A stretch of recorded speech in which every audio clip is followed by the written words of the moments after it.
بسم الله الرحمن الرحيم الحمد لله رب العالمين والصلاة والسلام على رسوله الكريم وعلى آله وأصحابه أجمعين أما بعد السلام عليكم ورحمة الله وبركاته and welcome back to the On Feed podcast. It's your host Shabir Hassan here and hope you've been enjoying the episode so far. Inshallah, today we have got a really interesting episode. So you've probably been seeing that we're bringing in a lot of guests from abroad, from the US and subhanAllah, even Australia we had a guest from.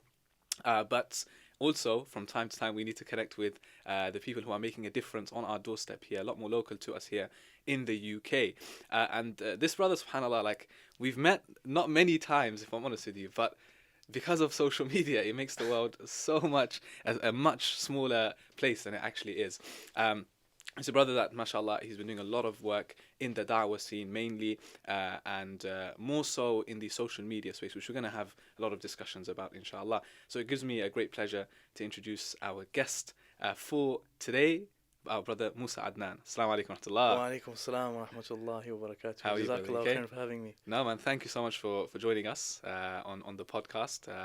I've been meaning to get you on for some time now, and like I said, man, like we've kind of known each other. We've been following each other's work Yeah. for some time, Yeah. especially yourself. Like I've been following your work for a number of years now, like Okay. going back to the YouTube. You're more active on YouTube before. Now it's more like on the Instagram. Yeah. So yeah, I've been following your work, mashallah. But like we said, man, social media makes the world a much smaller place than it really is. So alhamdulillah, it's great to have you on the show. Jazakallah. Barakallah feek. And I want to jump straight in because since we're on the topic of social media, right? Yeah. Like we said, it's such a good thing because I know from maybe even your own personal kind of like observation. I mean, a lot of the work that you've done, a lot of the work that I do, or even something like On Feed, right? Like, if it wasn't for social media, we wouldn't have had the same amount of reach in terms of impact. Yeah. Imagine if we just took social media out of the equation, then it would have been actually quite difficult to reach out to different parts of the country, different parts of the world, in fact. So let's start off on that, on the more positive side of things, because mashallah, you've been through a journey yourself with social media. Yeah. So just take us through kind of like, number one, part of my question is actually why kind of da'wah? What did you see that was so important, and what kind of things have you been doing, and how have you kind of the transition throughout the years? So let's start with that, inshallah. Bismillah, alhamdulillah, wa salatu wa salamu ala rasulillah. Jazakallah khairan once again, bro, for having me. I think social media has definitely given us an amazing platform. It's an absolutely amazing platform where it allows us, as you mentioned, rightly so, to reach thousands, hundreds of thousands of people, millions of people even sometimes, Yeah. within the click of a few buttons.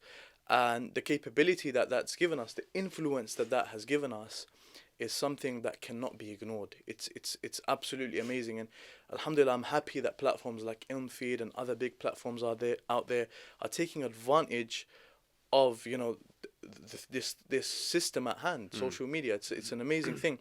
So with me personally, my journey started in a little bit of a weird way. A few years ago, I'd say maybe I was 15, 16, and I actually used to go to school close by from where we are, actually, where the studio is. I actually used to go to school here. I used to travel all the way from northwest London, to over here. And I used to go to school here. It was an Islamic school. And my dad, this is me speeding the story up very quickly. My dad saw that, there's certain things, certain changes happening in me in a bad way. Okay. And my dad is one of those people, he's very hands-on, So he was like, what's going on here? He had a meeting with the school. He's like, if there's bad fishes, I still remember, this is the actual analogy he uses. If there's bad fishes in the pond, they're going to mess other fishes up. So it was like that. So I struggled a little bit in high school. I started struggling and stuff like that. So long story short, my dad ended up taking me out of school. And I started to get homeschooled. Okay. So my auntie and uncle were homeschooling me, and I started studying like that. And then what ended up happening is, after some time, because I wasn't hanging around with people my age, my friends started to become people who were older than me. I'm talking about brothers in their 20s, and I'm like 15. Brothers in their 20s, brothers maybe even in their 30s. These were people who I was around. So I started to spend time in those environments, and I feel like as a result of that, I matured really early. I matured really early, and this goes back to like the hadith of the Prophet sallallahu alaihi wasallam, right? About and the various narrations that we have in our tradition pertaining to the importance of good company, because I was put in an environment where everyone around me is giving da'wah. So as a result of that, I remember one day I came home, I had a tablet. It was a tablet, and I put it up somewhere. I clicked record, and that was like the first time, I still remember it, that I made a video pertaining to da'wah, talking about da'wah. And it was years ago. And if you ask me now, what caused you to do that? Yeah. My response would be, I don't really know, And now that I think about it, the only thing that I can put my finger on is the fact that I was around people that were doing that, and that just goes to show you, it wasn't even, people have like these sensational stories where they're like, bro, my parents, they were struggling, come from a really bad background, and I had to rise up, and all those motivational videos. It was not like that for me. It was as simple as I was just in an environment, I just turned the camera on and done it. I don't know why, I just done it. It's from Allah. Before I knew it, I was just out there, subhanAllah. But as I grew older, with the da'wah specifically, I feel like all of us, as I grew older, I went through problems myself. I feel like all of us, every single person that's watching this right now, yourself, myself, a sheikh, the biggest sheikh in the world, he's going to be going through problems. Yeah. He's going to be going through problems. He's going to be a victim to the shaitan. He's going to be going through trials, tribulations. That's how life is. And I feel like da'wah is the solution to that. When someone comes to you and helps you, gives you da'wah, because da'wah, in not so many words, yesterday, I spoke to one of my teachers, and I went up to him and I said, a sheikh huwa yad'una, what does that mean? He called us. Yad'u from da'wah, He called us to his house for a gathering. Da'wah is a calling. You're calling to something. You're calling to Allah. So I think when you're calling to Allah, Allah has all the solutions for every problem. Therefore, da'wah has the solutions to every problem. SubhanAllah. It's very simple, SubhanAllah. One thing you mentioned there was the circle, because I didn't know that, especially about you. So it's good to have that insight. But like you said, I think it's just those external factors. It's a circle that you had that kind of pulled you into it. I think for a lot of people that is the case. Naturally, the kind of stuff that you're into, or the kind of stuff that you're interested in, your wider circle is going to have an impact on that. So even with me, for example, my story is a bit funny because, at least you were raised in London, so which means that you had a lot of Muslims around you, and then you had that circle. But with me, coming from the southwest of England, that's where I was born. No, I'm not from London. So I'm from a place called Devon. Oh wow. So literally a very minority Muslim population there. Okay. So it's weird even till today when I think about, how did I kind of end up here, studying and all of that stuff, right? But when I think back, when I think deep, my family, because of where they were, none of them were even at that stage very much practicing. If you could say it, right? Barely any Muslims around, not even a proper masjid at that time. So then I think there must have been something that sparked it, right? Because I would not just randomly one day I wake up as a 10-year-old kid thinking, I want to do something.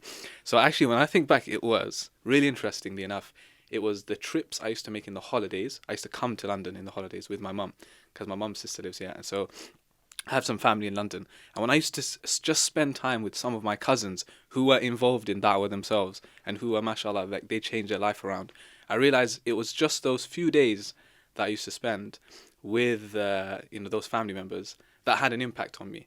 So imagine just spending that short amount of time with them that impacted me, made me want to memorize the Quran, made me want to study Arabic. So now imagine if you're actually in there, in deep with this circle, day in, day out, you're spending with them. Naturally, it's going to have an impact on you. So subhanAllah, it's true. Yeah, that's an amazing point. So that's one thing I think is the circle that you had. But then just going a bit further, now that you find yourself in the circle, in the scene of da'wah, right? Regardless of how you kind of got into it, one thing that I just basically wanted to touch on was obviously naturally you mature as well, isn't it? Throughout the years, right? You mature. Yeah, you do. So now that you look back on your journey right, and the kind of things that you're doing now, would you say things are different? Like the way you started off Yeah. and the way you're giving even da'wah now, would you say Yeah. things have changed a lot, or do you think it hasn't? You know what? I would say things are. I would describe them as a 360. Serious? Yeah. Yeah. And people might be thinking, what? Like a 360 would be you're not giving da'wah, or you. Yeah, yeah. It's just my mentality has changed so much, especially in the last year. I feel like my mentality is changing so much, bro, day by day, month by month, that I think I'll come to a stage in a year where I'll be a completely different person, even a year from now.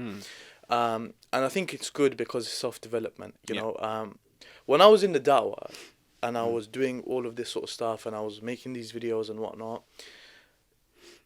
you see, many of the people that I may have been around may have studied. They may have been qualified. They may have been doing this.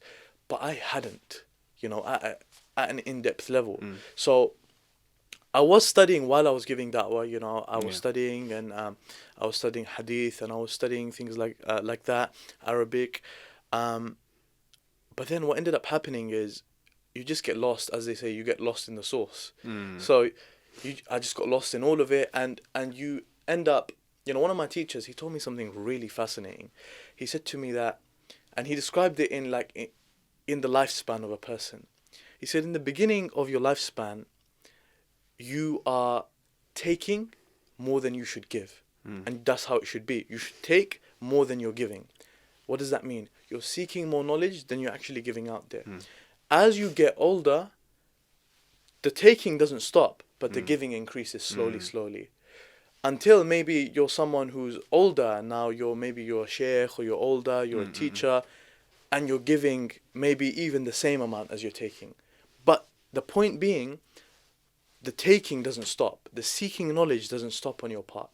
With me, there was times where you get lost in it and you don't know what's going on here. You start doing some silly things.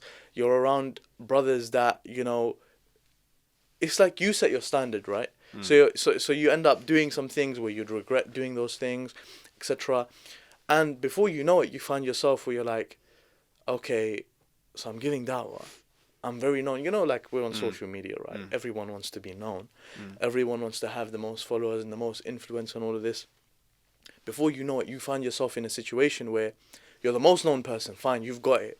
You wanted 100,000 subscribers, you got it now. But what are you giving to them? You know, very true. Mafi, like there's nothing there. Yeah. You know, there's nothing. There's no substance. And my dad, he always used to tell me. He always used to push me towards studying because he used to say, have substance. A lot of these guys out there, they don't have substance. Have substance. When you're speaking, as soon as you say, I think, you've just discredited yourself. No one cares what you think. You know, no one really cares what you think. Even our deen, you know, even if someone comes as like a big sheikh and he says, I think, the way our deen is, subhanallah, it's a big, this is amazing. This is one thing that's amazing about our deen of al-Islam. That even if a sheikh says, I think, we're like, and that's based on nothing, we're like, sheikh, we don't, it doesn't really matter what you think. That's why our ulama, our scholars, they say what they think, but it's based on something. It's never based on nothing, you know? So if they say to you, oh, I think you should do this, it's not just going to be like from anywhere. It's going to be from somewhere, the Quran and the Sunnah. So, I feel like along my journey, that started to become a bit shaky. So now, the position I'm in now, I'm trying to develop myself more. I'm trying to develop myself more than I'm giving. Hence why my YouTube channel's gone a little bit, you know, dead.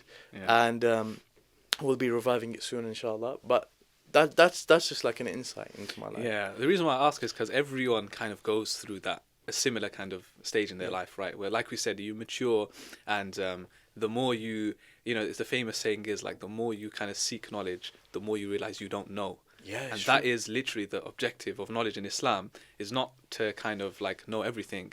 It's to actually tell yourself, you know what, I need to keep learning. So even like, you know, our senior scholars that we look up to, if you look at their lives, they're still studying until today, and they'll tell you they're learning something new every day.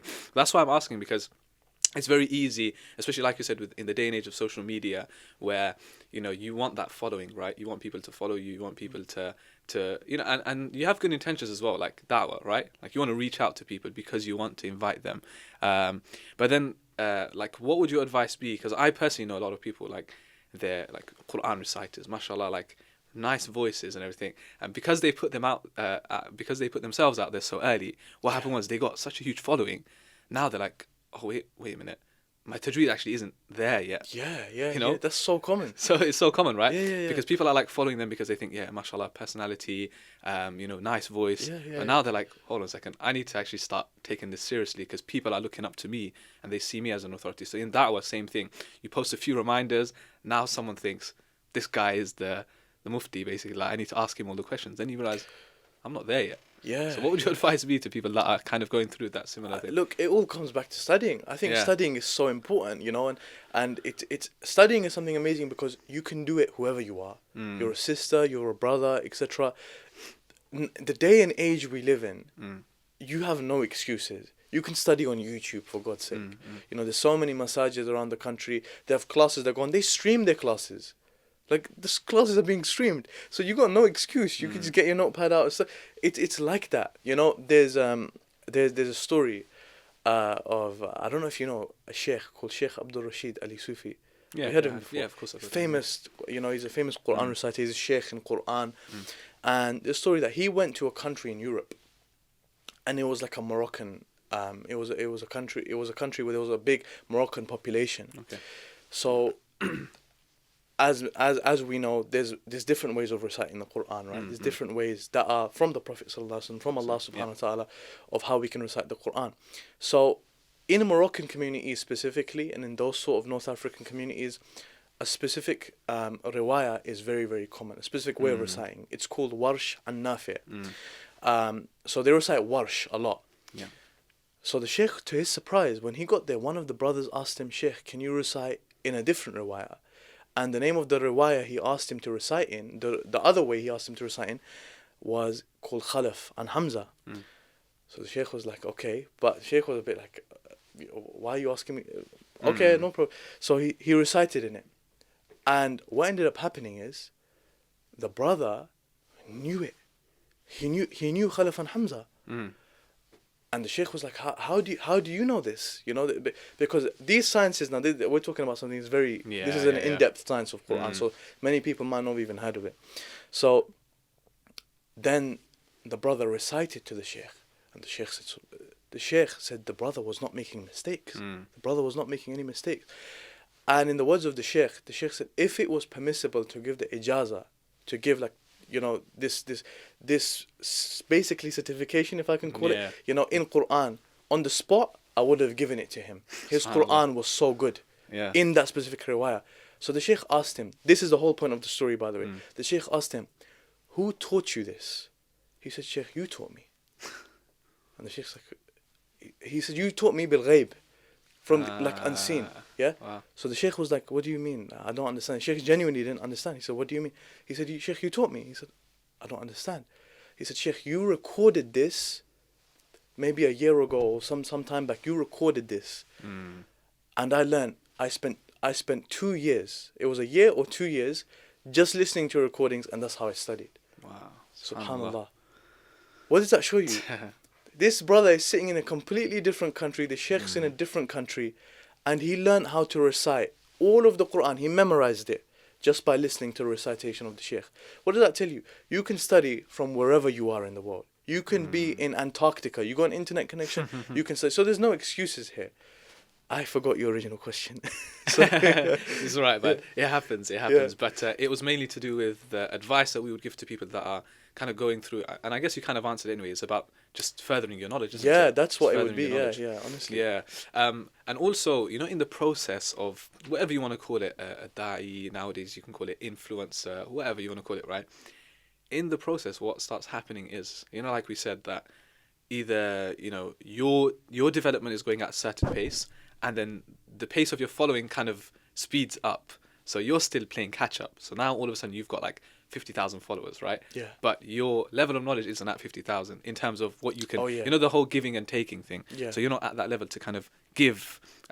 So now, common. It's so common, right? So what would, what would you say to those people in particular, especially now that you're being looked up to? You're being looked up to, like how do you deal with that? How do you deal with that? Because there's two things. Number one is a positive thing, which people are coming to you for advice, etc. How do you deal with that? Because now you're thinking to yourself, I'm not really in the position to give advice. And the second thing we'll come to, we want to answer this one first. The second thing is a more negative side, where it's like you're more under the spotlight at the same time. So how do you deal with being under the spotlight? So let's start with the first one. Just the whole being in a position where people are expecting you to give advice, expecting you to be perfect. How do you kind of deal with that? I think it's important that you don't find yourself in that situation, because if you do, and as we said multiple times, it's very, very common. You could end up embarrassing yourself. You know, it could be really, really embarrassing for you. You know, there's people out here who are more senior than them will follow them and take knowledge from them. It's like the roles have been reversed here. So an advice I would give to people who found themselves in that situation where, fine, you've been doing good work, no problem, and this is not necessarily negative, you know. Sure. You've been doing amazing work, but now you found that you're so big now in terms of your following and you're so influential, but that doesn't equate with your level of knowledge. I would say take a break. I would say take a break. Take a break. Study for some time. If you don't want to take a break and study for some time, because sometimes even that can be a bit detrimental as well. What a very good thing to do is you take a break for like a week even. And that's nothing. Let's be honest here. That's nothing. No one's going to even notice you're gone. Take a break for a week and you put yourself on a plan of study. So you say, for example, daily, I'm going to wake up and I'm going to memorize this much Quran every single morning. I'm going to spend an hour on it. As long as you're on that plan and you're going to keep developing yourself. That's how it is. I think we need to put ourselves in environments where we're planning our study. Many of us, we don't plan our study. And that's why we don't benefit. You know, how many people, bro, have you met where you ask them, have you studied Arabic before?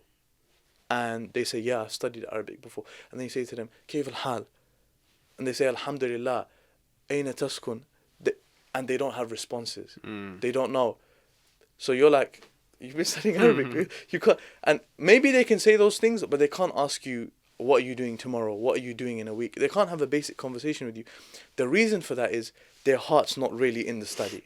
Yeah. You know, when your heart's in the study, you pick up things, you learn better things, you develop, you find yourself developing. I believe if you really, for example, let's use the example of Arabic. If you really want to speak Arabic, you'll speak Arabic. You can find yourself speaking it in 6 months. You know, it's just about your seriousness. So take a break, learn, study, and also humble yourself and realize that I'm not, you know, another thing that comes with these amount of followers is people think that they're bigger than what they are. They actually carry themselves in a way that, you know, one of the biggest dangers is, bro, people start to think that their opinion really matters. Just because of the number of followers. Exactly. So people equate people's followers with the weight of their opinion. So you'll find a sheikh, he's like a big sheikh, he's got 1,000 followers on Instagram. But then you'll find this YouTube boy, he's got 100,000 followers on Instagram. People will take the YouTube boy's opinion more seriously. 100%, yeah. They'll take his opinion more seriously. Why? Just because of the level of influence he's built up. And that's why, you know, I was at a university a few months ago, and one of the things, or a similar question was asked by the audience.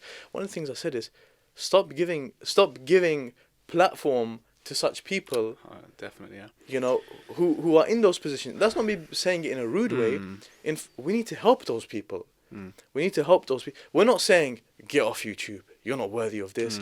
Get off it. No, be on it. We need more people. How did we start the whole podcast? We started the whole podcast by saying, it's good.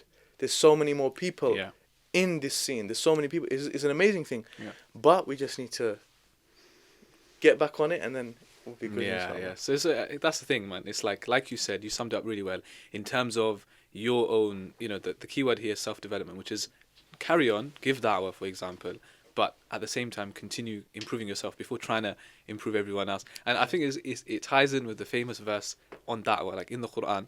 A lot of there's a couple of verses which are widely quoted. One is, you know, the one about وَمَنْ أَحْسَنُ قَوْلًا مِمَّنْ دَعَا إِلَى اللَّهِ, right? So who can be better in speech than the one who actually calls others to Allah? Yeah. But then people forget the next immediate part, which is وَعَمِلَ صَالِحًا, and that person is also doing good themselves. Yeah. So it's kind of, it's really easy to like give da'wah to everyone and educate everyone, but then you yourself aren't actually doing much and keeping up. So I think that's a key part, and that's another question maybe I can ask you, just because you've been kind of involved over the last few years, is you know, you're going to find yourself a lot of the time giving advice to other people, but then you know how we say it's easy to give advice to others, but then it's not as easy to follow your own advice. Yeah. So have you found yourself in that situation before, where it's like, I mean, it's not because you're, you know, putting yourself out there, naturally people are coming to you. So how did you deal with that when it's like, I kind of need advice myself, but people are asking me? How do you deal with that? Yeah. It's, I mean, it's easy to find yourself in that situation. You know, many people, I know social media figures that have gone through personal issues. You know, they're going through big personal issues. They're going through this. They're going through that. For example, someone might be giving advice on a specific topic, but he's suffering in that specific topic. You know, it's not like you're struggling with something else. You're struggling with that specific topic. You know, so it's like in Surah Baqarah, Allah says, أَتَأْمُرُونَ النَّاسَ بِالْبِرِّ وَتَنْسَوْنَ أَنفُسَكُمْ وَأَنْتُمْ تَتْلُونَ الْكِتَابَ أَفَلَا تَعْقِلُونَ. It's like Allah's appealing to your logic here. You know, Exactly. Are you someone that you're calling people to good? You're turning them away from bad, and you read the book. Allah specifically, what does Allah say? Yeah. وَأَنْتُمْ تَتْلُونَ الْكِتَابَ. Allah's mentioning that you're someone who is with the book. You're with. You have knowledge as you well. have Yeah. knowledge, yeah, but you're forgetting yourself. أَفَلَا تَعْقِلُونَ. Do you not think? Do you not reflect? You know, it's like Allah's appealing to our logic here, and when you think about it, it's illogical. So, for anyone in any position, it's not only in the dawah, bro. We shouldn't even limit it to dawah. Of course, yeah. It's in, you're a makeup artist. You're a makeup artist online. You're someone who is, you've got even a little bit, because in terms of influential people amongst Muslims, I'd say the minority is da'wah people. The majority is like makeup artists. The majority YouTubers, is entertainers, entertainers, comedians, etc., and all of this sort of stuff. You need to think about what you're influencing. You know, this word influencer, you used it. You're an influencer. You need to think about what are you influencing people to do. And if it's not influencing people to do the right thing, then you should think about what you're doing. I think like one of the things you mentioned at the beginning was like having substance. So I guess in anything that you do, even if you're not directly involved in da'wah, but as a Muslim, we're saying there should be something that comes out of it. Even before the recording, we were talking about this. Like, if it's just a video that you just create just for the sake of it, you know, it's just like you're messing about, you're joking around. But by the end of it, what has someone really achieved by watching your video or you know absorbing your content? It's just like you had a good laugh or something. There should be. Do you feel like there should be, regardless of whether you're in da'wah or not, there should be something there? It doesn't have to be in your face. Like, but at the end of the video, you're like, right, pray your salah. Like, not in your face, but something positive. Do you feel like there should be? When I was much younger and I was vlogging, I always thought to myself. How often were you vlogging, by the way, at this stage? Like, at that stage, I was vlogging pretty regular. I think maybe once a week or cool. something like that. Yeah. And I always thought to myself, there is no point of you making this video, showing what you're doing. No one cares about you eating a chicken wing. No one cares. It's like no one cares. If you're not at the end of it saying, guys, as you just mentioned, pray your salah. Do something. And I would always do that, alhamdulillah. That's something that I would always do at that time, is I would tell people to do at least something.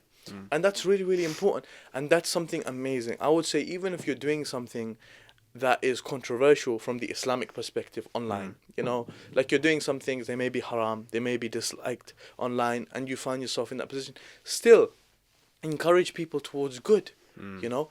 My wife, she watches, you know, some of these YouTubers and whatnot, and there's some of them that I've seen that actually promote people to do good at the end of the video, and that really softens my heart, and I'm like, that's a really good thing that they're doing. You know, regardless of all of the wrong and the bad or whatnot, that's an amazing thing. At least you're encouraging people to pray. At least you're encouraging people to do that. So regardless of your struggling, because people use the excuse, I'm struggling.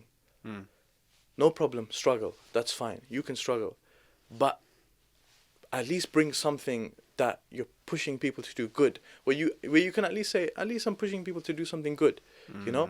So yeah. I mean, coming to the other question, which I forgot to come back to, which is, then again, now you're involved in da'wah, so naturally you're under the spotlight.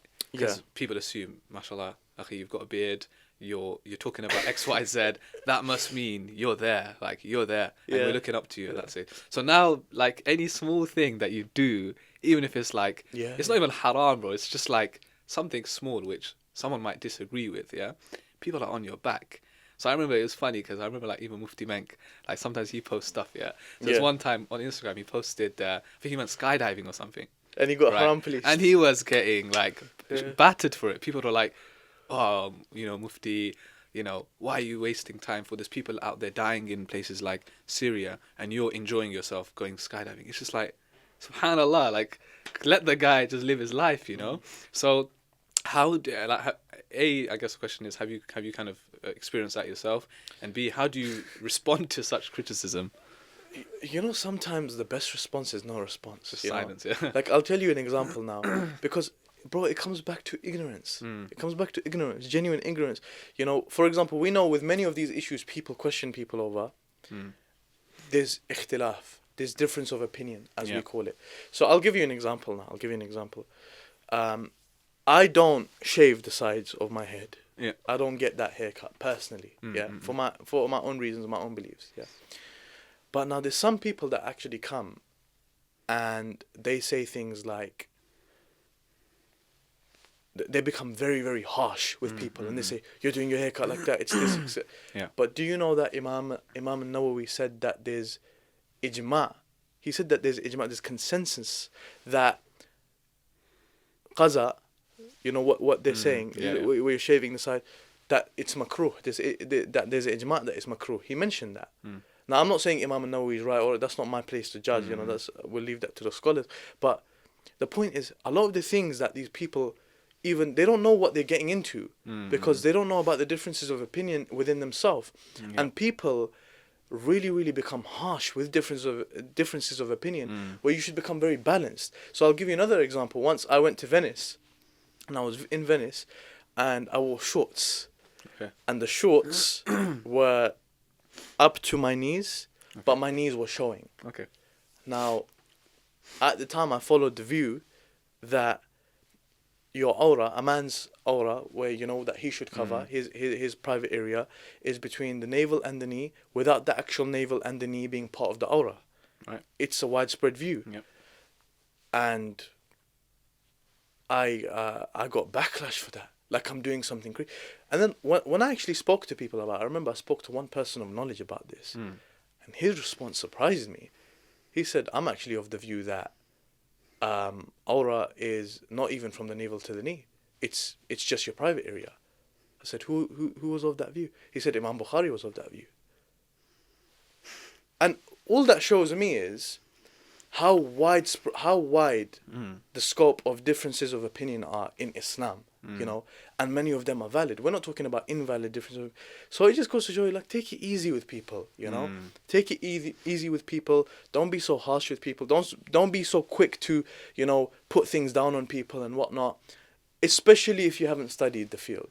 Especially if you haven't studied the field, which majority of people haven't. It's so true. I mean, even like small things like let's say the camera is flipped and then I'm drinking with my right hand, but for the viewer it looks like I'm drinking with my left hand. And they make if it the out camera like is flipped. So then it's like, oh, astaghfirullah, you're drinking. It's like, no, I'm not though. But even if I was, it's just like, just give me a break. Maybe I was busy, I was occupied. So it's just it's a funny one. With, I think that's on one sense, which is the people from the outside who are consuming the content. That's one side of things.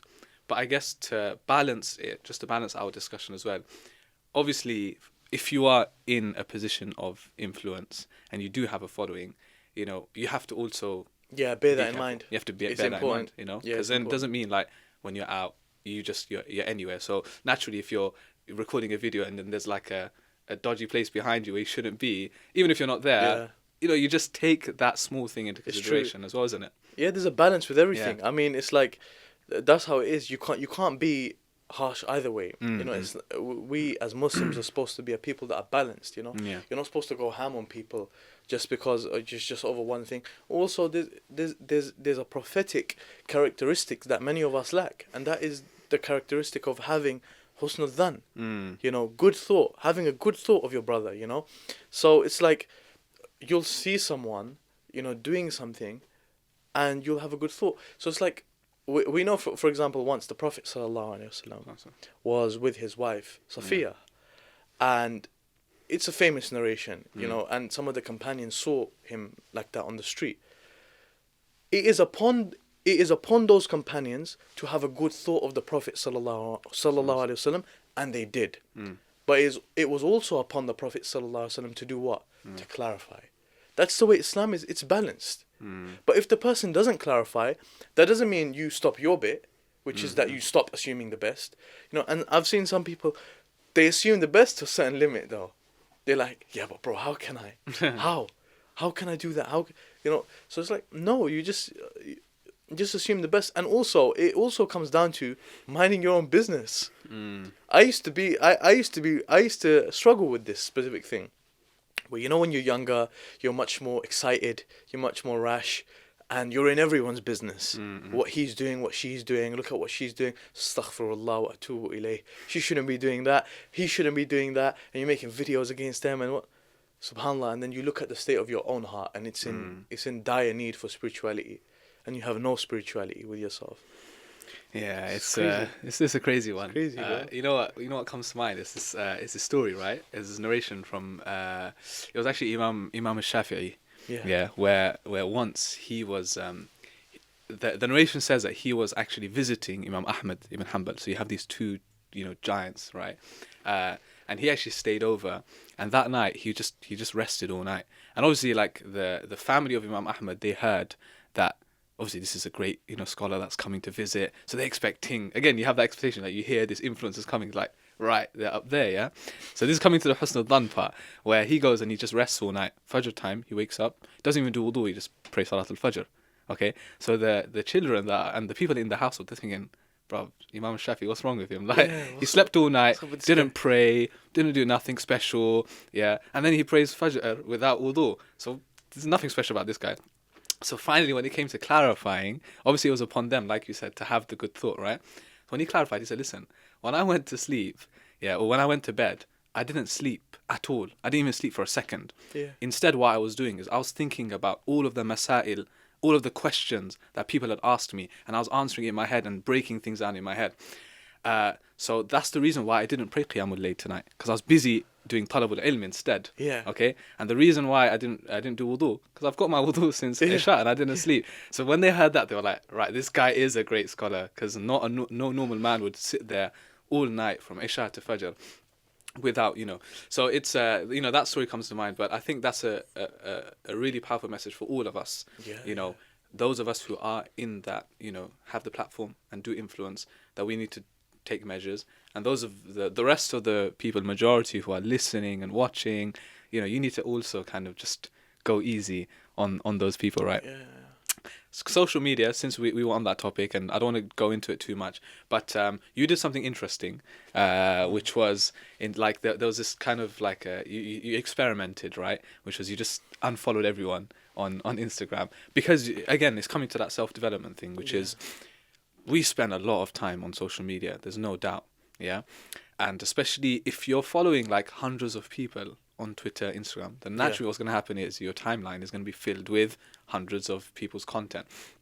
So one thing that I saw, which was really interesting, which you did was, you know, you kind of just took some time out to unfollow everyone, including me. I was really offended about that.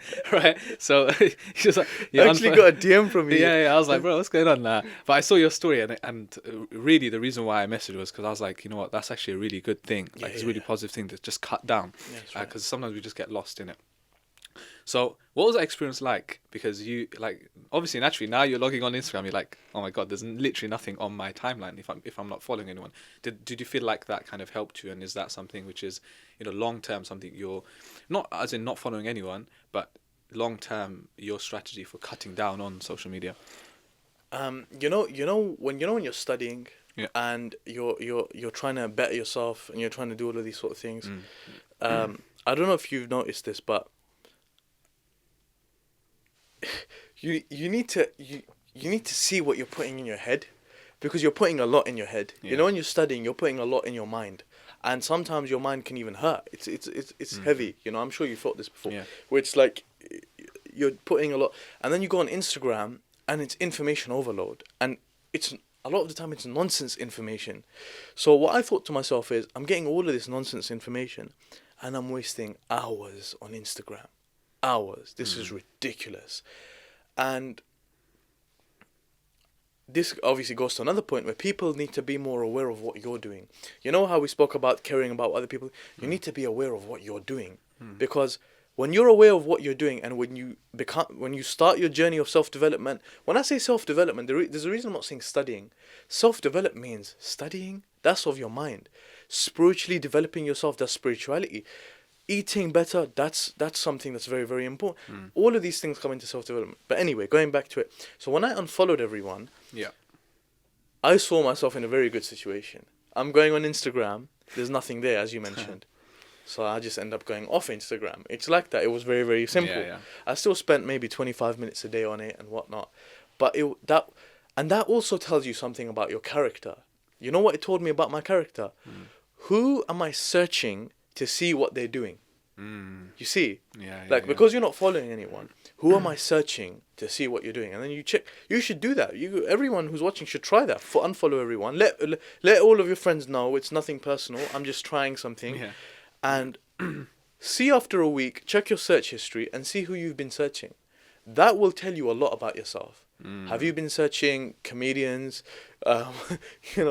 wasting your time? Or have you been searching pages that are actually going to benefit you and stuff? And you'll learn something about yourself. So I think for me, it was personally a very, very good experience. It was a good experience. It also tells you about people. You know, people get offended when you unfollow them. I'm not saying you did. Obviously, you said you done it as a joke. Yeah. But I know for a fact some people genuinely get offended. Yeah. Why are you getting offended? Like the following count 1 went down. It's like, oh my God. Yeah, subhanallah. Yeah. On that note of self-development, like you said, it's not just, one thing. It could be working out, just taking care of your health. It could be, like you said, eating, your diet, seeking knowledge. But even knowledge doesn't have to be you're just studying the Quran and Sahih al-Bukhari. Like, could be other things as well. Just reading books. Learning how to write better, read better. Yeah. Developing a skill, etc. So do you feel like that's something that we're kind of losing or lacking nowadays? Again, you could tie it in with social media because of the fact that we're consuming so much. Like you said, we forget about our own selves. Do you feel like that's something we're losing? Because it is so important to do. We're taking care of the whole world. We don't take care of ourselves. We're advising the whole world. We don't know how to take advice ourselves. So how do you feel about that? And what can you give us an idea of some of the stuff? Obviously, we mentioned the whole Instagram thing, but just outside of that, like some of the stuff that maybe you're trying to do yourself in terms of development. I think with development, it's very, very important. I think 3 things are very, very important in your life: the health of your mind, your body, and your soul. And I want to focus on the one that I feel is the most important, which is your soul. I feel like many people need spiritual development. Their souls are dying for it, and people, because they haven't studied, what happens as a result of a bad soul or a bad heart, they don't know where their problem is. They think, maybe I'm not eating well, maybe I'm not doing this, maybe I'm not doing that. No, man, it's just you're not taking care of your soul, your spirituality. It's like, I remember I spoke to one of my teachers about something I was going through once, and I asked him, and I said, Ustad, what should I do in this situation? And he said to me, everything you mentioned is just to do with your spirituality. You know that. I was like, really? Are you sure? And then one of the times when I spoke to him, he actually said, Wallahi, it's because of your spirituality. He said, I put my whole Jannah on the line for you. Wallahi, it's because of your spirituality. You fix your spirituality, your problems are going to go out your window. Nothing. You're not going to have any problems. And subhanAllah, that's how it is. You may think it's because you're not earning that much money. I remember there was times where I had more money than I have now. But I was, less happier. So spirituality, your spiritual development is one of the most important things to do. Some people might be watching and thinking, how can I spiritually develop myself? You know the answer to that question. Reading Quran, but reading it with your heart that is present. Doing your adhkar, your morning and evening adhkar, with a heart that is present. Doing your adhkar after salah, praying your sunan prayers. We don't just, yourself, myself, others, we don't just say this stuff because it's fun to say. We've experienced this. Your heart comes alive. And you know, subhanAllah, when you get into this whole thing of when you're spiritually developing yourself, I don't know if you felt this before, but when you slack on it one day, you literally feel right here, your heart is heavy. You feel right here. Yeah. It's not even like a, you know, majazi thing where it's like metaphorical. You feel your heart being heavy. So, you know, spiritual development is crucial. And online, many of the people online, there's no spiritual, there's no self-development. None of it. There's no self-development. And that's why many of our hearts, many of our bodies, many of our minds are suffering. Now is a time where obesity, mental health issues, spiritual issues, Muslims, subhanAllah, Muslims, our brothers and sisters doing haram, doing fahsha, all of this stuff online, all of this stuff in public. We see it walking the streets. You know, right after this, maybe we'll go out. We'll see fahsha. We will see it in our area. And we're in a Muslim area right now. We'll see it though. This is a lack of self-development. And people, when you self-develop yourself, you will realize how important it is. And you know what you're going to become? What I call a self-development addict. You're not going to care. You know me, for example, I haven't been online and stuff like that. I really couldn't care about online now as much as I care about myself. I've become selfish, you know. Even one of the ayat in the Quran skipped my mind, subhanAllah, if you can mention. It's the one where, I think it's in Surah Luqman, where any good you do is for yourself. Any good you do is for yourself. من عمل صالحا فلنفسه. Yes, exactly. Any good you do, it's for yourself. And that's how it is. Even when we're giving da'wah, yes, you're giving da'wah for other people, but essentially it's for yourself. You want to see Jannatul Firdaus al-A'la. You want to see the face of Allah subhanahu wa ta'ala, the face of the being, the creator that created you and everything around you. That's amazing. That's your purpose in life. Allahu Akbar. That's the kind of stuff that basically keeps you motivated, Yeah. keeps you going. Because a lot of people nowadays, they can't continue this path of self-development because they're not motivated enough. They don't know what to do when they wake up in the morning. It's just like robotic, you know, like I have to go to work, I have to go to university, you know, like there has to be a factor there that motivates you, you know, like gym. Usually people go to the gym because like there's like, I want to see myself in a particular shape, right, by the end of my 6 months, isn't it? So there's an end result. It's an amazing feeling as well. Yeah, when exactly. you do that and you see the result. Because you feel better. Yeah, for example, when you pray all of your sunan and you've prayed all of your sunan, all 12 rak'ah a day of your sunan, after a month of doing it, you feel different. You feel like, and you feel, you know, this feeling, it's a beautiful feeling. And if you haven't felt it before, you have to try it and you have to do it. It's a feeling of achievement. You know, like that feeling of achievement, that feeling of feeling proud of yourself. Not kibr, not like arrogance, but feeling happy with yourself, what you've done for yourself. It's a beautiful feeling. Yeah. And when you feel that feeling, you want to keep doing it. And I guess even with Ramadan, you know, like that is one of the whole purposes of Ramadan, like 30 days, like a training program. Yeah. Because in Ramadan, you can be fasting every day, praying a certain amount of salah that you weren't praying before, Quran. And then like by the end of it, everyone's like buzzing. That's why everyone loves it though. That's why everyone loves it. Everyone loves it. Practicing, non-practicing, hijab, no Yeah. hijab, beard, no beard, hat, no hat, glasses, no glasses. Everyone loves it. Everyone loves it. Everyone, you won't meet a Muslim who says, I hate Ramadan. You know, I really dislike Ramadan. In fact, you see on Twitter and all of these social media, people talking about, I really need Ramadan right now. Yeah. But on that, you can have Ramadan every month. In terms of, of course, it's not going to be the same feeling, but at least you can be spiritually connected with Allah in every month, you know. There's a saying, I'm sure you've seen it, the same Allah that exists in Ramadan exists in all of the other 11 months. SubhanAllah. We mentioned university. I want to really quickly touch on that as well, because someone with that experience, because mashallah, like a lot of people, it doesn't even have to be university, just college, university, because there's that phase that a lot of young Muslims, they go through, which is that study. And to be honest, for a number of reasons, number one is, the reason why I want to discuss this is, number one, it's usually that kind of age group, right? Between like the 17, 18 to the early 20s, mid 20s. That's the kind of period in your life where you're just confused.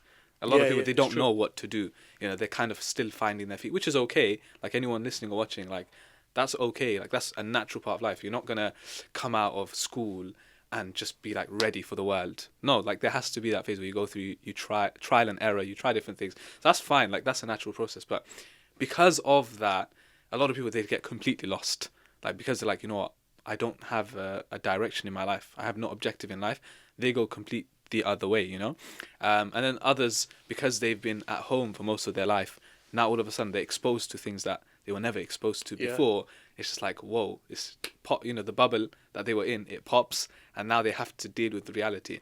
So from your experience, because mashallah, like we've been at events before, and you've spoken about these kind of things, like dealing with university, especially as young Muslims in this day and age. So what kind of advice would you give to young students out there? I think, one of the things you mentioned in the beginning of what you just said is that confusion. Yeah. That is so common, bro. I'm sure you've seen this, That is everyone. It's like you go to any university, they're sitting there. As soon as you mention something to do with what you want to do, you crack a joke about it, everyone laughs. The reason everyone's laughing is because they're all in that situation.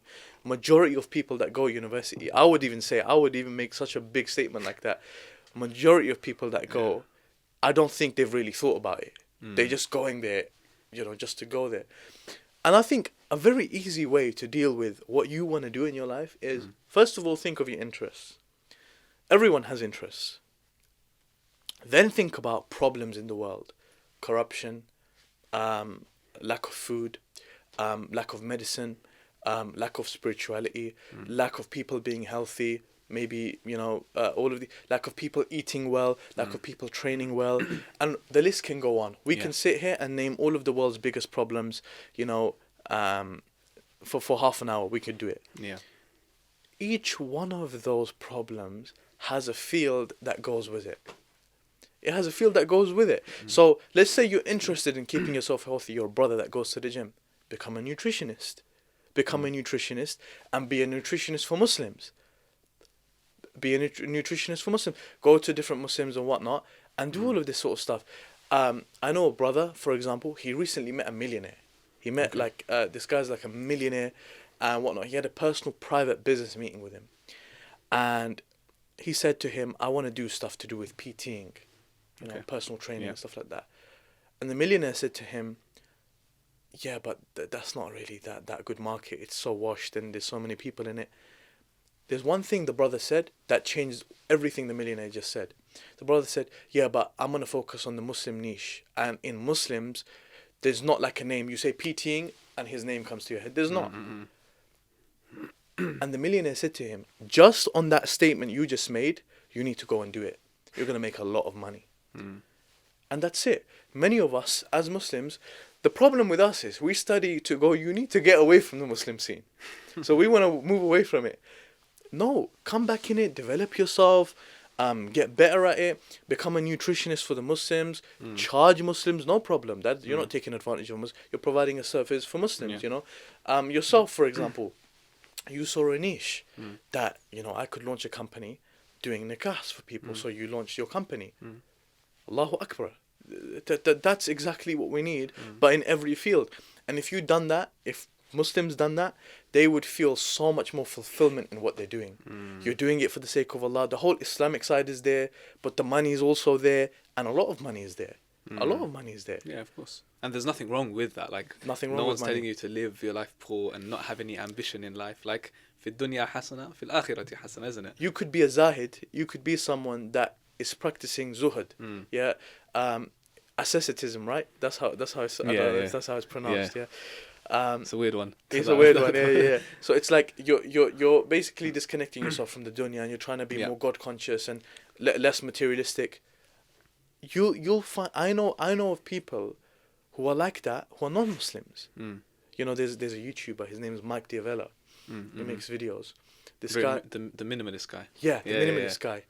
This guy was filming. He's a minimalist. This guy's got like 7 T-shirts. That's it, yeah. But he was filming his videos with a camera that's called a Red camera. Yeah. Anyone who knows about cameras, they use that in Hollywood. He had like a 60, 50 grand camera. He's still a minimalist though. Mm. He's only got one of those, and it's going with you. So you can be a zahid with a lot of money in your bank account. You can. It's possible. You could be giving charity. You could be doing. So people need to get these misconceptions straight in their head as well. People think money is bad. It's got Yeah. negative connotations from the Islamic perspective. No, it doesn't. Mm. It doesn't. You know. I think with a lot of, especially young Muslims nowadays, regardless of whether they're going to university or not, it is the lack of ambition, and people restrict themselves, thinking like, if I go to uni, like you said, a lot of people, they don't know what they're doing. So because I've been to a lot, like I've met a lot of university students. Yeah. They'll literally say like, bro, wallahi, Help me. they'll literally be like, wallahi, bro, I am doing this course because my parents wanted me to do it. My parents want me to like, do it. They Yeah. have no interest. They're just like, what advice would you give me? I'm like, number one, like, I'm not there to tell you otherwise. Like, you know, you and your parents is you and your parents, right? But I was like, you got to do something that you want to do, man. Yeah. Like, or else you're going to regret the rest of your life just doing something that you don't enjoy. And a lot of people, they restrict themselves. They don't have that ambition because they think, I have to fall under. Even, by the way, even in the da'wah or the scholarly, the field of scholarship, people think, right, if I become that, then either I'm just going to be teaching, like, kids in a mosque, or I'm going to be like, which is brilliant, by the way, which is fine, but they restrict themselves. Yeah. They don't know there's actually like so much more that can be done in the. I'll give you an example. Yeah, there's a little story. I was in Westfield, in Yeah. Stratford. Yeah. And I was with another brother, and we walked into a specific shop. I won't mention the shop's name, because brother might get fired. Yeah. So walked into a specific shop, and a brother, he recognizes me, and he comes up to me, just like, but this brother seemed desperate. You know, like he was like, bro, I don't know what I'm doing. My brother wants me to study law. This was his words. Okay. My brother wants me to study law. I want to do geography. Now, you'll go to people, and their subjective view is going to be like, you're an idiot. Why do you want to study geography? What are you going to do? You know, like, that's how people are, you know. Law, yeah, you'll make loads of money. But I like, from what I've heard as well, law is one of the driest subjects that you can study in the world. Yeah. Now, he was like, bro, I really don't want to study law. I want to do geography. There's a trait as well. I'm sure you know this already, probably more than me. You know, when you're giving advice to someone, you need to see what kind of person you're dealing with. If it's a person that needs a push, give them the push. If it's a person that seems like they can make the decision for themselves, lay the cards on the table and let them do the decision. This brother needed a push. Yeah. So I said to this brother, you know, I started, you know, giving him suggestions. Then he was like, you know what, bro, I don't know. I'm just unsure. You know, I said to him, bro, listen to me. Do geography. I said, and some people would be scared to do that, like give such direct advice about someone's life. Do geography. It's like, why? Because first of all, you want to do it. You're going to go into law. You're not going to go into law and then work in Primark. You're going to go into law. You're going to become a barrister. You're going to go into that field. If you don't like that field, you're going to be working in it for 10, 15, 20, 30 years of your life. Just because your brother is telling you to do it, that's not a good reason. Whereas if you go into geography and you're doing work in that environment, you're going to be someone that is enjoying every moment of their work. You're going to be making money. Fair enough, you might make less money than what people make in law, but it's not about that. It's about, and I explained this to him, you know, وَفِي السَّمَاءِ رِزْقُكُمْ, you know, وَفِي السَّمَاءِ رِزْقُكُمْ. Yeah, your rizq is in the sky. Your rizq, and this is a big problem in people's minds. They think my wealth is in university. Therefore, I'm going to go university, I'm going to graduate. Wallahi al-azim, I swear by Allah, if Allah subhanahu wa ta'ala, who is in control of all affairs, wills for you to go university and become a doctor, and you come out as a doctor, but your rizq is written to be the rizq of like a bin man. There's nothing wrong with bin man, but to be like that, that's what it's gonna be. It does not matter if you've done a doctorate, and as soon as you internalize this as a Muslim, Allah subhanahu wa ta'ala will bless you. Like, you know why? Because then your actions are going to be more based on tawakkul. And when you have tawakkul in Allah, He never lets you down. It's the sunnah of Allah. He never lets someone down when they have tawakkul in Him. I think that the story that you mentioned with the brother, so many people are in the same situation. Like, there's so many young, not even Muslims, but just in general. Everyone. Yeah, everyone is in the same kind of situation. So no, I think that's a really good piece of advice coming from yourself. And just to wrap up, because we're coming to the end of the show, even though I'm enjoying the we could go on. Yeah, we could go on, subhanAllah. But just to kind of wrap up, coming back to not just university students, but just in general, in the day and age of social media, coming back to the first thing that we spoke about, which is utilizing it for good. What would your kind of final piece of advice be for those who either they're consuming or they're actually in the field, influencing other people? What would your advice be just in general to young Muslims nowadays? Because subhanAllah, like being in this field, you're exposed to so many problems of the ummah, right? And you see firsthand what kind of problems the youth are going through nowadays. So just a general, I know it's a very kind of putting you on the spot, because it's a very general question, but what would your advice be to young Muslims nowadays, whether they're at uni or not, whether they're lost or they're grounded in what they're doing? What would your one piece of advice be to those people, as a kind of final remark from yourself? I think my advice would be, in a nutshell, salah. Don't leave your salah. Don't leave your connection with Allah subhanahu wa ta'ala. It's very, very important that you stay connected with Allah. You're praying your salah. You're engaging in your adhkar. You're connected with your Creator. Because so long as you're connected with your Creator and you're doing what you need to do and you're doing what Allah wants from you, Allah will not let you down. That is something Allah subhanahu wa ta'ala has never, alhamdulillah, He has never let me down. And Allah will not let you down.